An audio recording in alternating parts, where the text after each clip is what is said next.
Welcome to the Browns postgame show. And how about that thrill ride for the last, what time is it here? It's 4:30. For about 3.5 hours. Were you entertained? You should be. You should have been, I should say. What a game in the Battle of Ohio. Baker versus Burrow. Round two, the Browns won the first one 35-30. And somehow, some way, they get it done with really no defensive help other than Denzel Ward and Myles Garrett. But Baker Mayfield, maybe this is that game we've all been waiting for. We've been saying for a while now, that Baker Mayfield needs to win a game. He needs to take them down the field late in the game when they're trailing and be the difference maker. And Baker Mayfield was that guy today, maybe for the first time in his career. I don't remember every start, and I'd have to go back and look at them all. And he came in off the bench against the Jets on Monday night, I know. But today, the Browns had a minute 6, and they needed a field goal to tie, a touchdown to win. And Baker Mayfield, with some help from his receivers, let's be honest, Hollywood Higgins with a spectacular catch, as well as a great grab there in the end zone by Donovan Peoples-Jones for the game winner, and the Browns 37, the Bengals 34. Welcome to the Browns post-game show.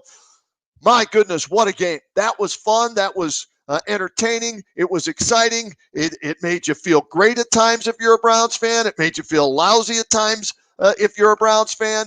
But in the end, the Browns are now 5-2 heading into next week's game against the Las Vegas Raiders. How about that? Browns 5-2 after 7 games. I haven't looked it up. I quickly got things ready for the post-game show here. And wow. That's all I have to say, really, is wow on that one. Baker Mayfield, 5 touchdown passes, 22 straight completions after starting the game 0 for 5. How do you go from 0 for 5 to 22 straight passes? How does that happen? But he did. And you know what? As Browns fans out there, you shouldn't even question that. You should just be thrilled. You should be happy. You should be excited about it. Baker Mayfield, let me get the final numbers here. They're scrolling on the bottom of the screen, but I've got my sheets here, and then we're going to answer your questions. Send your questions in right now via Facebook as well as Twitter, as we're going to go for however long we go for tonight. Baker Mayfield, 22 of 28, 297 yards, 5 touchdowns, 1 interception, 22 straight completions. Let's be honest. He started 0 for 5. His first pass of the game for the second straight week was an interception. You know what I was thinking right then and there? Yeah, Mr. Bill. Mr. Bill was talking to me. It's like, first pass from Baker Mayfield, it's picked off. But that's the last time I thought about Mr. Bill this whole game on offense. Baker Mayfield goes out without Odell Beckham Jr. too. Remember that. And we'll discuss that a little later in the show. But without Odell Beckham Jr., Baker Mayfield, did he look more at ease? Hollywood Higgins?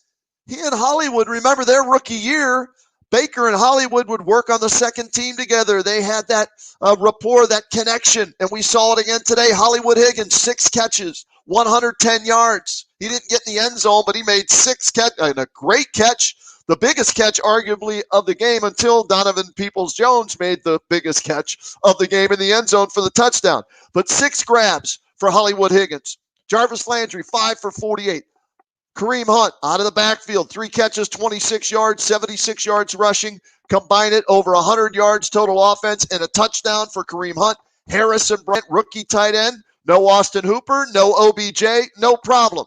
Now it is the Bengals, but still, Harrison Bryant, 4 catches, 56 yards, 2 touchdowns. David Njoku, the Chief, he caught a ball. It was in the end zone. That's a touchdown.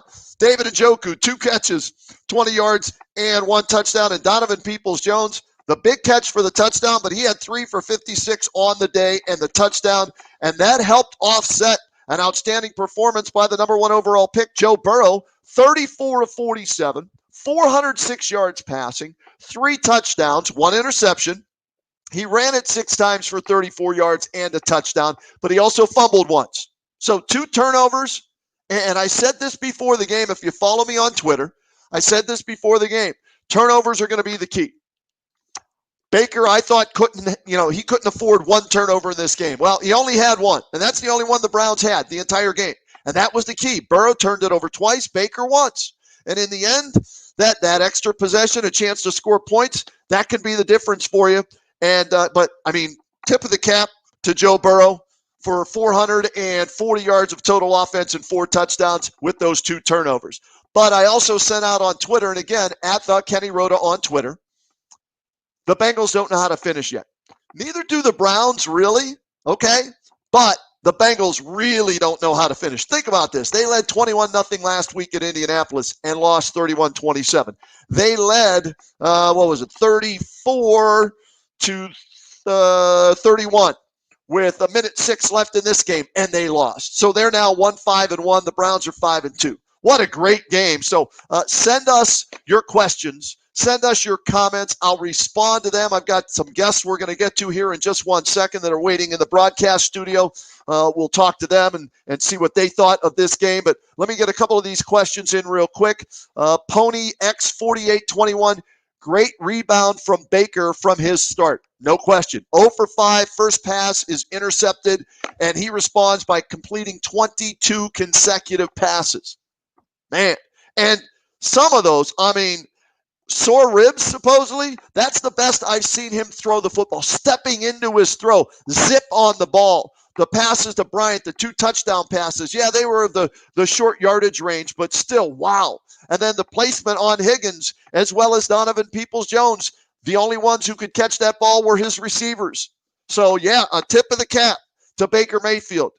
Outstanding day. Arguably his best game as a pro. Again, I know it's against the Bengals, and he's got 17 wins as a starting quarterback, and 5 now have come at the hands of the Bengals. But still, that can be the confidence builder that he needs to be able to know in his mind that in college he did it all the time. In the pros, he hasn't done that. Brought the team from behind, rallied them, and he was the difference in the win. He made the plays with a little help from his receivers. So that's a huge step for Baker Mayfield. So, great rebound by Baker. Pony X4821. George Errett, the cardiac kids are back. Hey, what did I tell you before the season started? The one thing I knew about this football team, well, one thing, not 2 things. One thing I knew about this football team, they were going to play in a lot of high-scoring games because their defense sucked. And on paper, they looked like they had the offense that was going to score points. Well, 37 more points today, and if you listen to me, bet the over, take the Browns in this one, double win for you today. 37-34 the final. What's that? 71 points my Baldwin Wallace math adds up to. And so you get the win from the Browns, and you get the over if you bet it today. So, George, the cardiac kids, fun to watch. We'll see if they can do it next week at home against Vegas. Let's see here. Adam Cerny is checking in with us. What's up, Adam? Go Browns. This could be a turning point of the season. And Baker Mayfield is great, 22 straight completions. Yes. Let's see if this is the turning point. No OBJ. We're going to get to that. They rally, come from behind on the road after a tough loss. Could have been 2 losses in a row. Big win for them. Dwayne Bartz wants to know, where's the fullback? You know what? Good question. I don't know. Maybe he wasn't in the game plan today. I'm not sure. That's a great question. I didn't even think about that. I didn't, Dwayne. I'll have to look into that. Nathaniel Miku says, good games. Yeah, Browns are playing in exciting games with the exception of Baltimore. What is it? 7 games. So 5 out of the 7 have been exciting, have been fun to be a part of, have been fun to watch. And the Browns have won 5 of 7 games. I got to look it up. Maybe one of our guests will know the last time the Browns started 5-2. All right, let's check in first here. Let me bring him in here. I got to learn how to do this stuff here into our broadcast studio. There he is. There's my man, Haas, former intern at News Talk 1480 WHBC. Chris Golian checking in with us. How are you, Haas? I'm great, Kenny. How are you? I'm good. All right, so give me your initial reaction as the fourth quarter's winding down. Bengals take the lead. Browns get the ball. Did you think the Browns were going to score? You know, it just seemed that way. The Bengals defense had a really tough time getting any sort of pressure. No sacks today on Baker Mayfield. Last week, the Browns had a tough time in pass protection and, clearing those holes in the run game, but they didn't really run the ball that well today, but pass pro was really on point. They kept him clean, he was able to go off. I mean, 5 touchdowns, impressive performance by Peoples-Jones as well. Big players play big in big-time games and big moments. He stepped up with 3 big catches in that fourth quarter. But a really impressive win all around. You'd like to see a lot more on defense, but we'll keep things positive. And what a great offensive performance it really was. Leave it to you, the former national champion, 2-time over at Mount Union offensive lineman, to say, hey, you forgot to mention the Browns offensive line did not give up any sacks today. And that was huge because Baker started shaky, 0 for 5, right? And he threw the interception, and there were a couple of times where there was some pressure, and he doesn't like stepping up in the pocket, it seems like. That's where he has his problems. But whatever adjustments they made, or maybe it's just the lack of a rush from the Bengals, whatever it is, a heck of a job by the offensive line, Chris. And that's, again, without Wyatt Teller starting at guard. Right, and Chris Hubbard had a really tough week last week against the Steelers, and so for him to sort of step up and you work as a unit as an offensive line. So when there's a weak link, it really does affect everyone. And so to get that shored up today was clearly a big deal. Cincinnati was bringing the pressure. They were really stacking the box most of the game. I think that's why you saw the Browns only run 21 times this afternoon. Right. They were daring them to throw. They made their game plan that if the Browns were going to beat us today, it's going to be through the air, and that's exactly how they did it. Well, if I'm opposing teams, I was going to do that, right, with Baker Mayfield. Absolutely. Until he proves he can do it. And today he proved, Chris, 22 straight completions. How do you go? Tell me, you played the game. You've been in huddles with a quarterback who's been hot, who hasn't been hot, right? How do you go from 0 for 5 with a pick on your very first pass to 22 straight completions? Every football coach that I've ever had has told me, and is anybody I played with, short-term memory. You want to, no matter what, good or bad, it's over. It's done with. And so Baker clearly compartmentalized and put that away and said, okay, I'm going to make this next one the best one. And he kind of looked like kept that mentality. They were sort of dinking and dunking at times, to get that confidence up, get those completions. And much like, obviously, Kenny, you're a big hoops guy. You can understand it's like shooting. Once you find that rhythm and you find your stroke, I mean, then you can really thrive. And that's clearly what happened today. So they kind of tailored that game plan around him to be successful. And then he got that confidence, and you saw him taking some shots, and things ended up on, very well for them. Defensively, I thought from the beginning of the season this was going to be a putrid defense. Zendejo should have been cut 12 times already. He's still out there trying to cover people. He's terrible. When you look at this defense, and we saw it today, Chris, 2 players on this team that are starters everywhere else, okay? Myles Garrett, 2 sacks, a forced fumble, strip sack, okay? Big play again today. And Denzel Ward had 3 or 4 big pass breakups, tackle for a loss, whatever. Those are the only 2 real playmakers on this defense. So the mindset has to be with Baker, and maybe this is why he's struggled to this point, Chris, thinking to himself, man, I got to score every time I get the ball. I can't turn it over because the defense is going to give it right back to him. And they did. And luckily for him, there was enough time, on the clock to get that ball back and go down for either a game-tying field goal or the game-winning touchdown pass. So do you think that plays into the pressure that Baker's dealing with, knowing that his defense sucks, even though he will never admit that? But he knows that. And they have to score almost every time. I think it'd be unrealistic to think that it doesn't weigh on his mind at all, especially in a game like today where it seemed that no matter the false start penalties, we saw back-to-back false start penalties. They got him to 4th down, 4th and goal, and they still couldn't make the stop. And that has to be demoralizing. It definitely plays into it, and his decision-making. And just to add a little bit defensively, I don't know if it's just me or maybe you've noticed this as well. Denzel Ward has this unbelievable ability to contest balls in the end zone. I don't know. I can think of at least 4 or 5 different situations in his time as a Brown where I can remember him making a really key pass breakup in the end zone. He did it today against, I think it was T. Higgins, got one down. I mean, unbelievable that he just uncanny that he can always make those plays, in such an important spot. All right, give me some final thoughts from you, Chris Golian. And real quick, the podcast you're doing with college football now that the Buckeyes are back, OHIO, and college football's moving along. Tell me a little bit about the podcast and then your final thoughts on the Browns game. Oh, yeah. I mean, talking anything and everything football, college football, NFL, the XFL, when that comes back, I can't get enough of that, the pigskin, Kenny. And so that's what's, just my thoughts, opinions, news, and notes. Right now I'm trying to work to build things. And, I've been talking to some people, trying to get some guests on, but, just a fun place to, put my thoughts and opinions out there right now. We're on Google Podcasts, Apple Podcasts, Spotify, and a bunch of other different platforms, but just look up the Ineligible Man Downfield podcast. And, a little joke on me being a former offensive lineman, having some opinions, not something that you're used to hearing. So, Ineligible Man Downfield, not allowed down there. So that's where I kind of came up with the name. And, like I said, just trying to have some fun. But my final thoughts here is this was a really important game for the Cleveland Browns. And it was a really important game for this coaching staff. When you face the adversity that they had last week and you respond the way that you did, which was poorly, this next game is a palate cleanser. And it's important to come out the way that they did. And they faced adversity in this game as well, and they prevailed. They came out on top. Those little battles are big.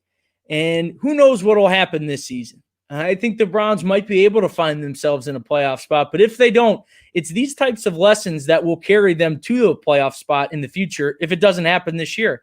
So, a step in the right direction, certainly, and it'll be an interesting matchup next week against the Raiders. All right, Haas, check back in with me next week. Good luck with the podcast. Thanks for stopping by today here on the Browns Postgame Show, bud. Thanks for the opportunity, Kenny. All right, there he is, Chris Golian checking in with us here today on the Browns post-game show. And Josh Paloha's standing by here in a second. Josh, hang with me here. I got a ton of questions coming in here today that I want to throw up here on the screen. Some of the things we can do in this broadcast studio. This is one that you all can see. Jimmy Chisholm says Parkey is a bum, and he blew the 3.5-point spread. Oh, I didn't know it was 3.5. I thought the one that I saw 2 earlier in the week. My goodness, I'm sorry about that if you lost, Jimmy, if you lost some money on that. So, okay, Parkey's a bum. My bad on that. I thought the Browns covered. Well, I know they covered the over-under. That's the only thing I was telling you to bet for sure. But I thought I saw it was a 2-point spread. So the Browns covered there. Sorry about that. Tim Reynolds, let's see. Tim Reynolds now says, I'm a believer, go Browns. It's the Bengals. Okay.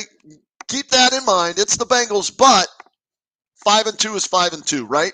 So other years they played crappy teams and they couldn't beat them. So that's good. Let's see. Next week would be, they go into the bye week 6-2, and then you get Nick Chubb coming back after that.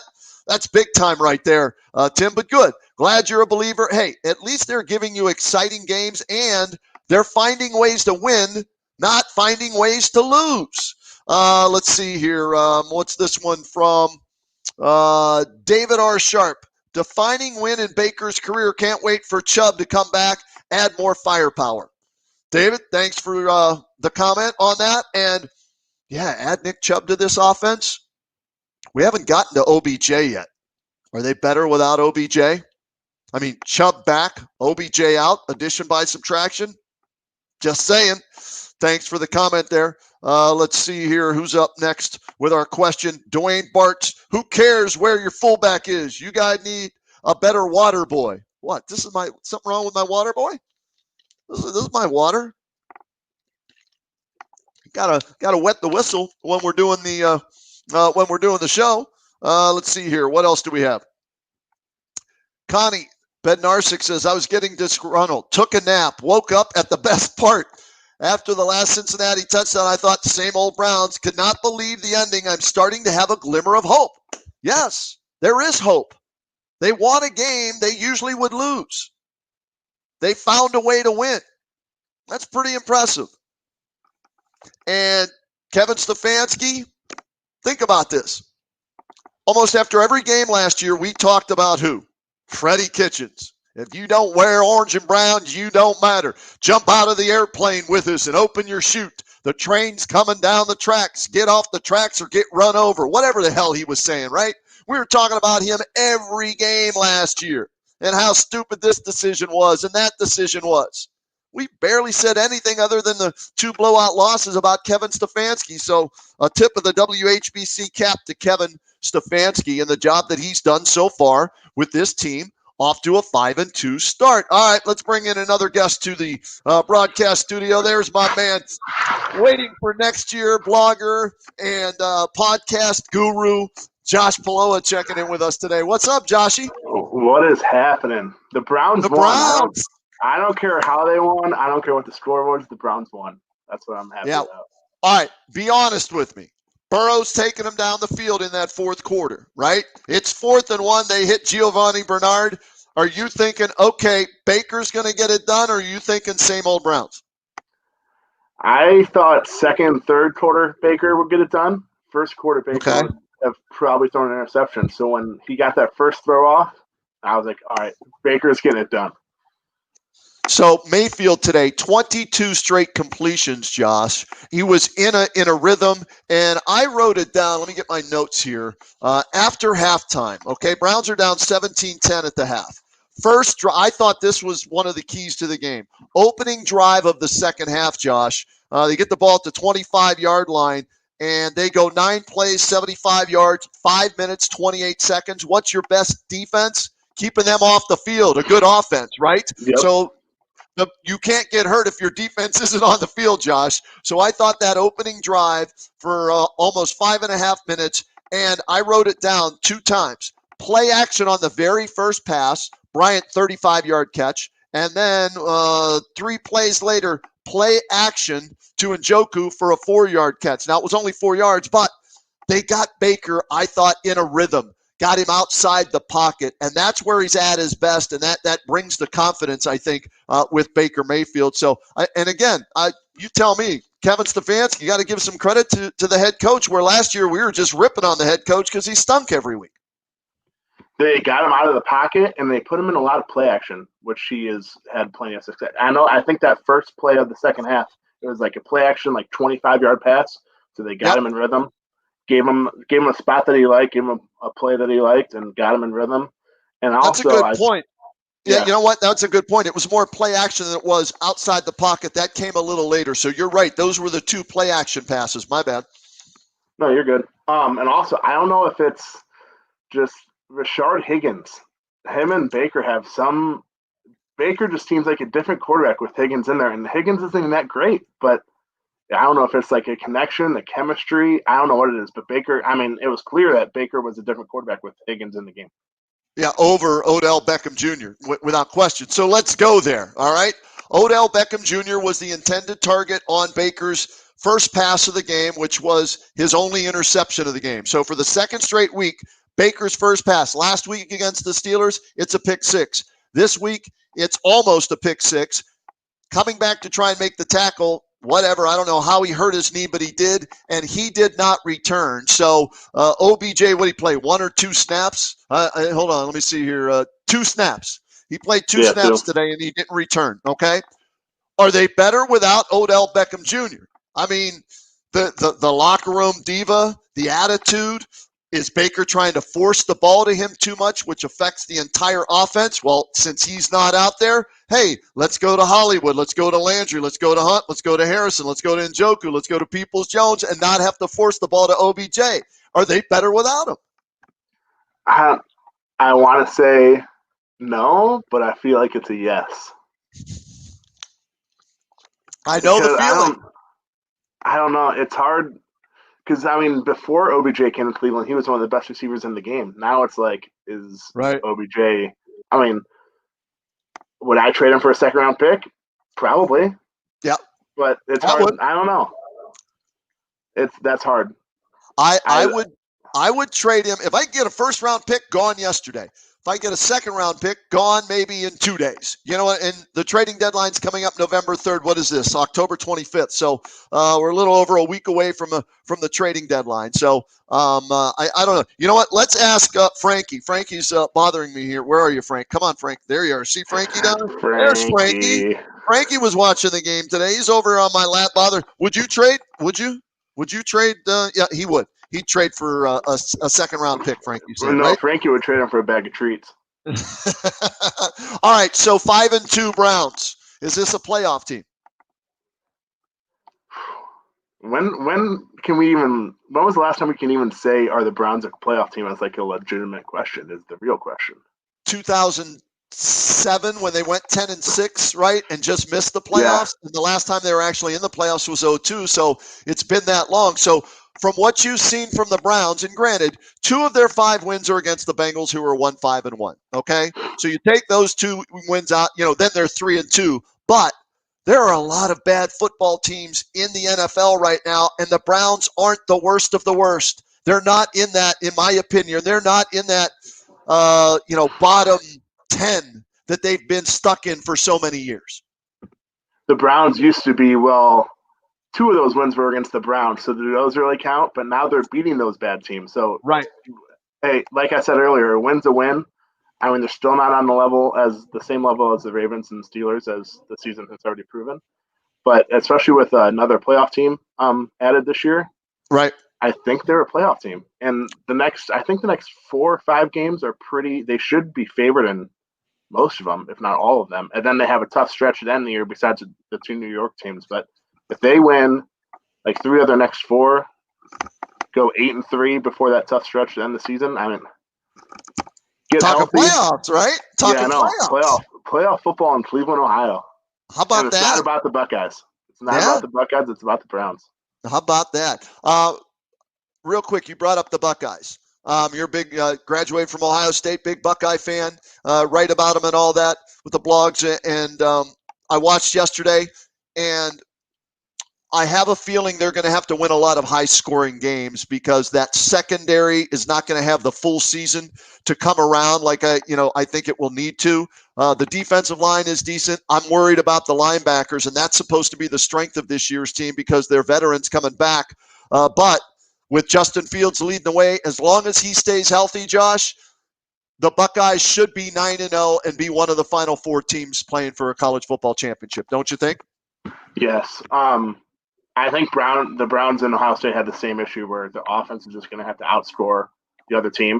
I mean, that's obvious, but the offense is going to have to put up 35 to 40 plus a game to win. Right. The back sevens of the Browns and the Buckeyes just have so many questions. Ohio State, they have a lot of experience at linebacker, but they're just not that. They're not as good as they should be. They look like cornerbacks playing linebacker, the size of Werner and Tough Borland.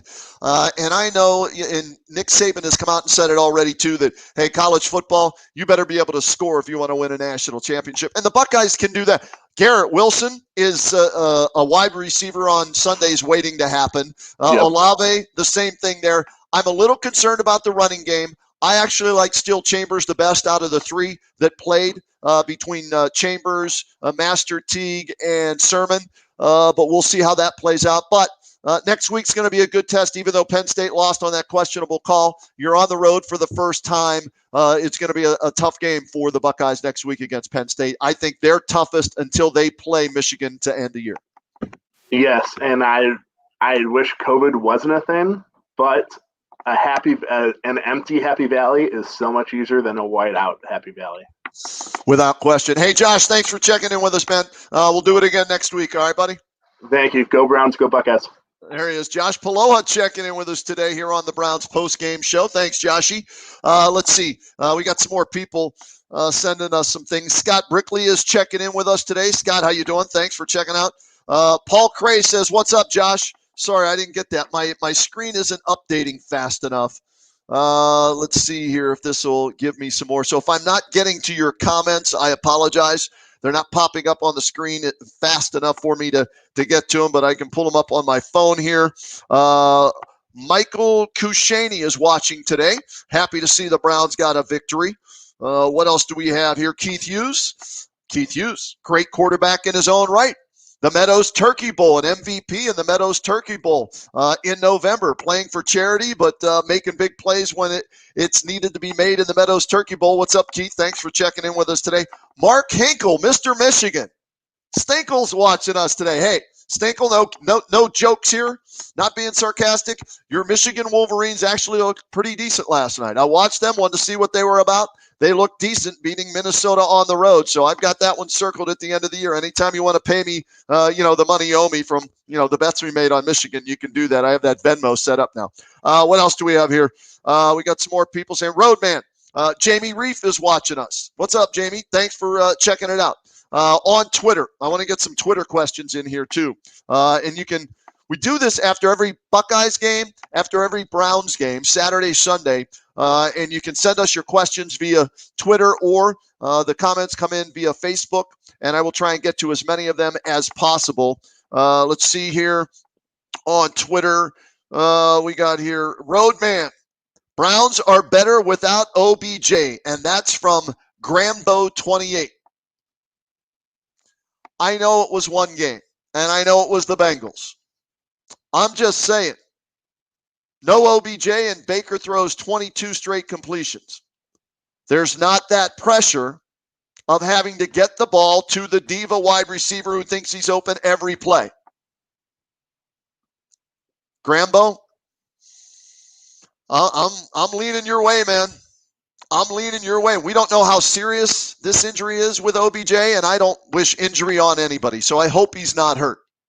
But 22 straight completions. No OBJ out there. Not forcing it to him. Just saying. What else do we have here? Michael Amstutz says, trade OBJ for defensive help. The Browns are better without him. What? Could you get a defensive player for Odell Beckham Jr.? I don't know. And what caliber of a defensive player could you get for him if you were able to make a trade? And would the Browns want a defensive player or would they want the draft pick? That I'm not sure about. But, the theme's coming in on Twitter here. What else do we have here?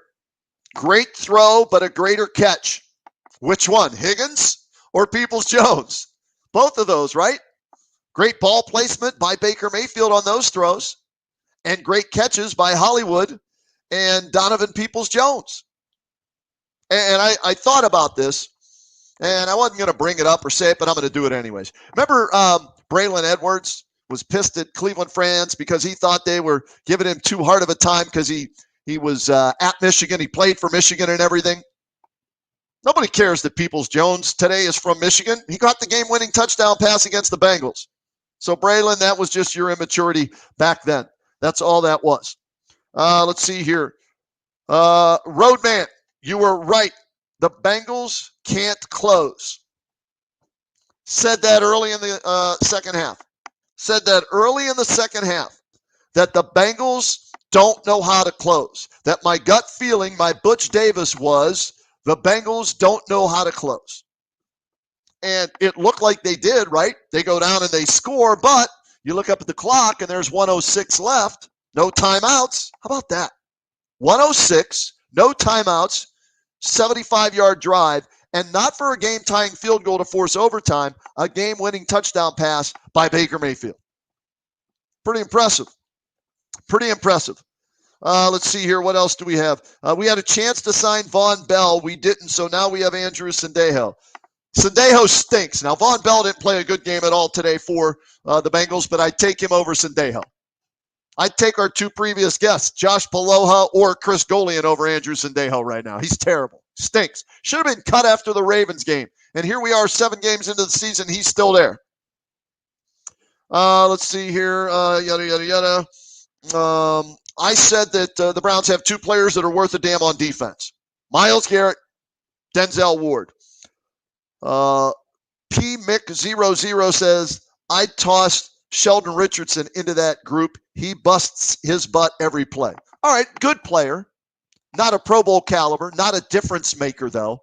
But he's probably the 3rd legitimate starter on this team, right? You go Garrett, Ward, probably Sheldon Richardson. Ogunjobi maybe after that, and then it's a crapshoot with the linebackers and the secondary guys after that. What else do we have here? Roadman, do you think they'll beat Las Vegas next week? I need to see who's hurt, who's not, what the weather's going to be and all that, but it's a home game, and Vegas is traveling across the country. A lot of times for me, I go to that, man. You got to travel across the country from San Francisco or the LA Rams. This is Vegas. You got to come clear across the country in a pandemic COVID season, and they're already dealing with some COVID issues and all of that. I'm leaning towards the Browns in that game, but I need to find out more. Is Wyatt Teller going to be back? Is he going to play next week? Chris Hubbard did better, as Chris Golian, the former offensive lineman at Mount Union, pointed out. But I'm leaning that way. Baker's got to have confidence. Again, 22 for 28, 297 yards, 5 touchdowns, 1 interception, 22 straight completions. He's got to have confidence going into that game. And the big question is, all right, what's up with Odell Beckham Jr.? What's up with OBJ? How bad is that knee? Will he be able to play? We don't know. I haven't heard anything. Craig Easterday, what's up, Craig? Thanks for checking in with us. Jan Hasselbush is checking us out today. So, Jan, thanks for watching today here on the Browns postgame show. Let me pull off of my Twitter account and let me peruse Scotty Petrak, who, if you don't follow Scotty Petrak on Twitter, you should. Does a great job of covering the Browns for brownzone.com. Trying to see if I can get any information. Baker Mayfield said he told Odell Beckham Jr. at halftime that he loved him. OBJ said, go be great. So Mayfield took that with him into the second half.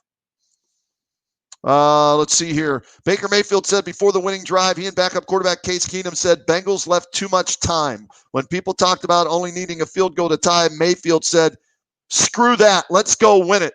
There was no need to settle for the field goal. How about that? So Baker, I guess, on the sideline, calling his shot, going a little Babe Ruth, pointing to the bleachers, pointing to the scoreboard. Too much time. Screw the field. Forget the curveball, Ricky. Throw him the heater. Forget the field goal, Baker. Throw him a touchdown. Guess that's what happened. Let's see here. Joe Bitonio. And you know what? I haven't even talked about this yet. Joe Burrow. Look, I understand you want to drop as many guys back as possible, but they didn't put any pass rush on him at all on that final Hail Mary pass. He chucked that sucker up there, man, into the end zone, and years passed. Maybe the Browns, that ball gets tipped and somebody catches it and the Browns lose in a crazy fashion like that, right? Joel Bitonio on that play. Oh, man, that was a little nerve-wracking. They'd been making plays all game in the passing game. Luckily, we stopped that one. Changing of the times maybe for the Browns. Maybe they're finding ways to win instead of inventing ways to lose. Let's see what else we got here. Kevin Stefanski, here we go, on Odell Beckham Jr. Kevin Stefanski says OBJ will have an MRI on his knee in the morning. Disappointed for him. He wanted to be out there. See what the injury report or the MRI says tomorrow. Scotty Petrak, again, follow him at Scott Petrak on Twitter, brownzone.com. He put this in here. Defining moment for Browns, Baker Mayfield, defining game. And I want to say 100% yes, I agree with him on that. And that thought has been going through my mind without question. But, and maybe this is the negative Nelly in me. Let me update these stats here for you as I do this. Baker Mayfield now 5-1 in 6 starts against the Cincinnati Bengals. He's now 17-19 overall as a starting quarterback. So 5 of his 17 wins as a starter have come at the hands of the Cincinnati Bengals. He has now thrown 17 touchdown passes against the Bengals and 7 interceptions. And he's thrown for almost 1,500 yards out of his, 8,800 yards in his career against the Bengals. So I think this will help him confidence-wise.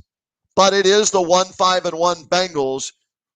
So I'm not ready to say this is a defining moment. I hope it is. I hope I'm wrong. It's a big moment for him. It's steps in the right direction for Baker Mayfield, okay? It might be a defining moment for him, but it would have meant more, and I would have no doubt in my mind if it happened against the Ravens in this fashion, comeback fashion, or the Steelers, or somebody else that has a winning record. But hey, it's a huge win for them. Think of the alternative. They lose this game, that's 2 losses in a row. A divisional loss again. So that would be 3 divisional losses this season had they lost this game. And instead of 5-2, you're 4-3. Big difference. So it's a big win for him. I don't know if it's a career-defining win for him. To this point, I guess you could say that. But will it have the carryover effect against better teams? We'll see. We'll see on that. All right, let's do this. Let's check the scoreboard. And if you hear some squeaking noises in the background, that's the dog, Frankie, having some fun with his toys, celebrating a Browns victory here. Some other scores to pass along to you. The Steelers almost blew it against the Titans, but go on the road to Tennessee and beat the Titans 27-24. Steelers are 6-0 to start the season and all alone in first place in the AFC North. Other finals from today. That was on Thursday night. Eagles beat the Giants 22-21. The Bills beat the Jets 18-10. The Packers 35. The Texans 20. How about this? Wow. The Washington football team 25. The Cowboys 3. Dak Prescott goes down. I told you Andy Dalton's nothing. Dak Prescott goes down, that gruesome injury, and the Cowboys lose again 25-3. Don't even score a touchdown. You know what? I thought the injury, when it occurred, it's like Dak Prescott bet on himself, didn't take the long-term contract extension from the Cowboys. You see that injury, and you're like, damn, he just lost $100 million or something. But you look at the Cowboys without him, they lose to the Washington football team 25-3. That just raised his value some more, and he's not even playing. Get well, Dak. Lions beat the Falcons 23-22.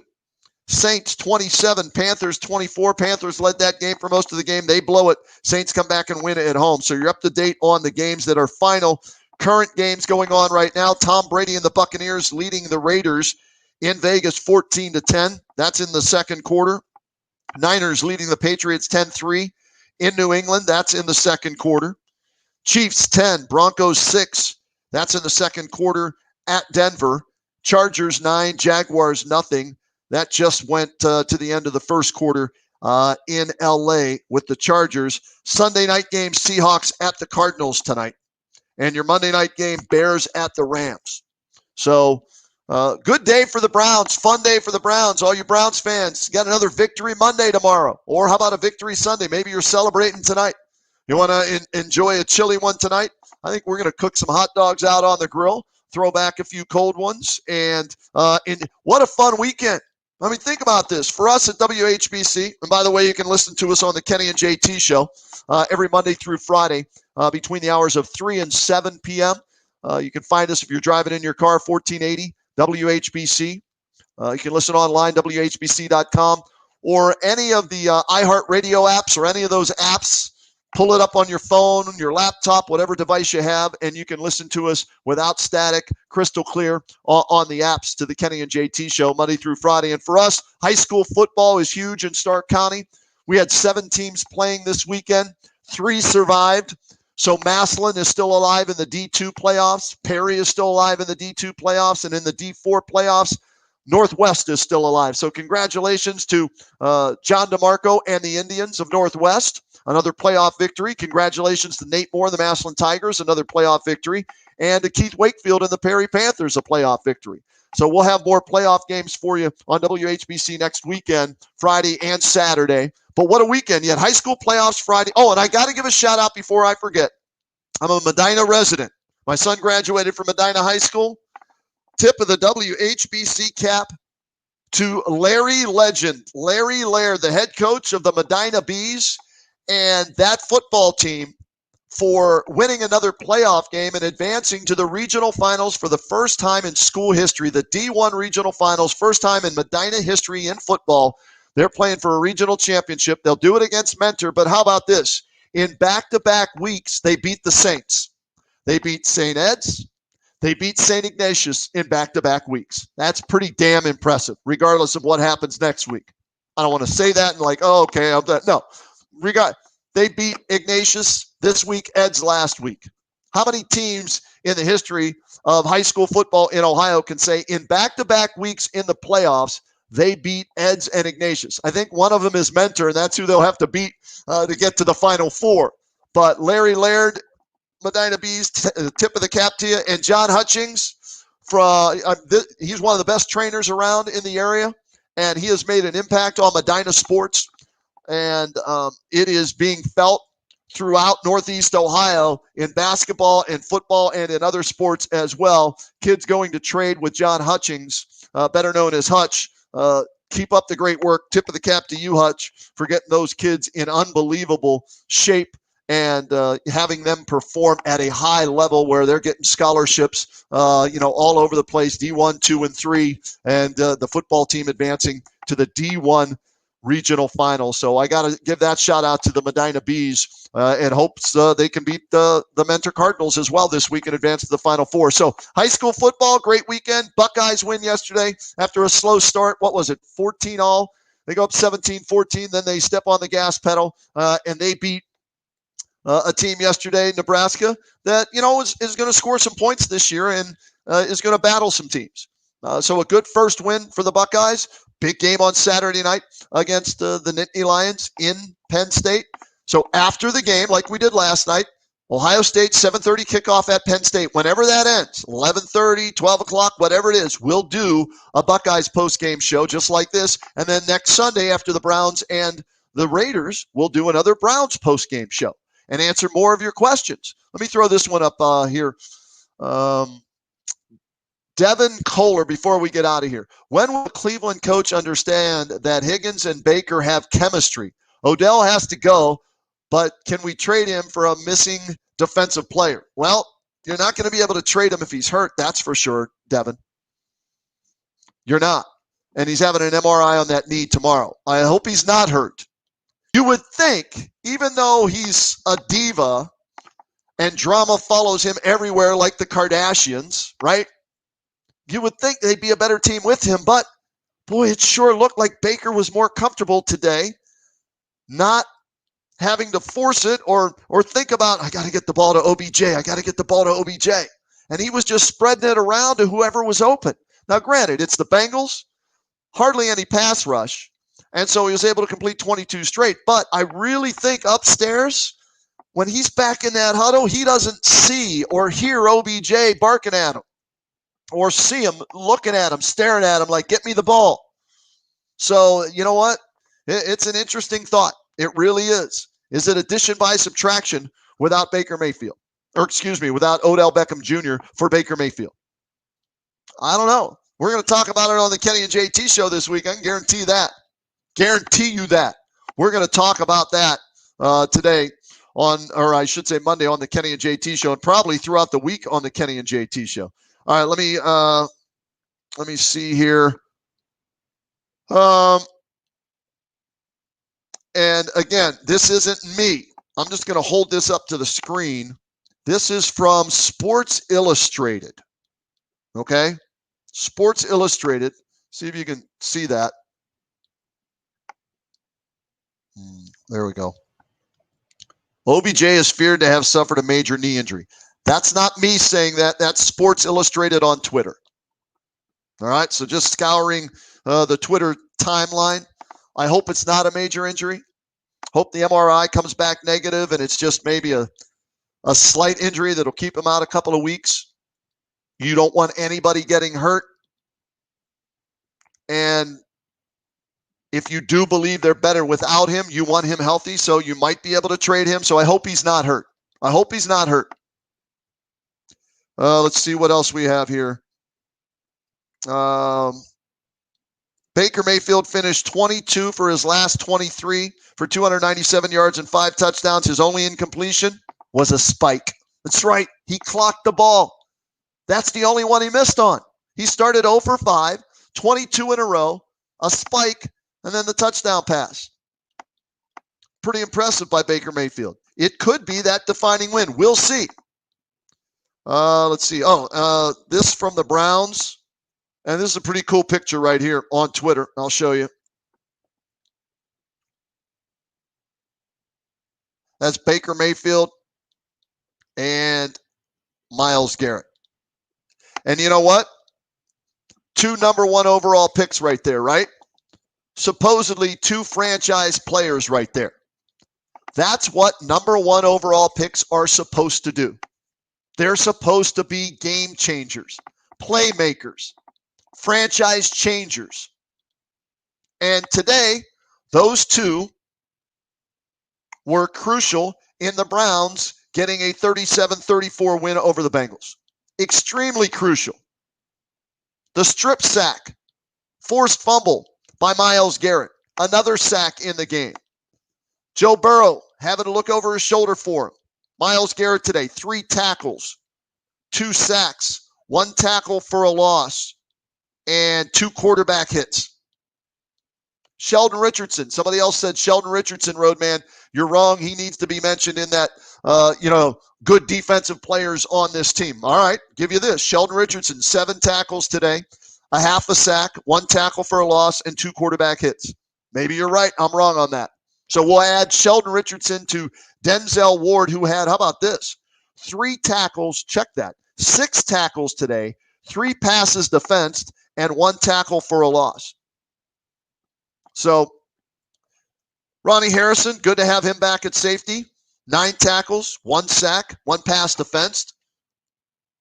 B.J. Goodson had the interception on the tip ball by Denzel Ward. Oh, yeah, and Denzel had the tip ball there too. So a couple of players making a few plays here and there. But it's about Myles Garrett leading the D with Denzel Ward in the backside and Baker today. Think about that. Number 1 overall pick, number 1 overall pick, number 4 overall pick. That's what they're supposed to do, right? That's what they're supposed to do. They're supposed to make plays like that. When you're drafted in the top 5, you're supposed to be a game changer, a playmaker. And those guys made plays today. You had the pass breakup by Denzel in the end zone on A.J. Green. They had to settle for a field goal. That's a 4-point swing. Browns win by 3. There you go. Buddy of mine just texted me, Rick Worstel, state championship quarterback for the McKinley Bulldogs back in 1981. We do the Alt Care Stadium show together on WHBC before all our high school football games. Texted me, says, wonder where all the Baker haters will be this week. Kiss my rear, Stephen A. 22 straight completions, 5 TDs, and a game winner. Yeah, I'll be curious to hear what Stephen A. He may go what I said. It's the Bengals, right? Which there's something to it, but still it's an NFL game, and you had to make plays, and Baker did, Higgins did, Peoples-Jones did, Garrett did, Ward did. The Browns had enough players make Harrison Bryant 2 touchdown grabs today. Kareem Hunt, they did enough to win the game. And that's the bottom line. That's what you want to do. You don't care how. You don't care against who. They're on the schedule. You got to beat them. And think about how much we would have just been drilling Baker and the Browns had they lost this game. Instead, victory Monday tomorrow. All right, that's it. We're done. We're out of here, folks. We'll be back next week right after the Browns-Raiders game, but also don't forget Saturday night after the Penn State-Ohio State game. I'll be back with you on the Buckeyes postgame show, the Browns postgame show, and don't forget to tune into the Kenny and JT show tomorrow at 3 o'clock on News Talk 1480 WHBC. All right, have a great rest of your Sunday afternoon, and please, please, please wash your damn hands. Wear your damn mask, social distance, and treat others like you want to be treated. It's really that simple, folks. See ya. Bye.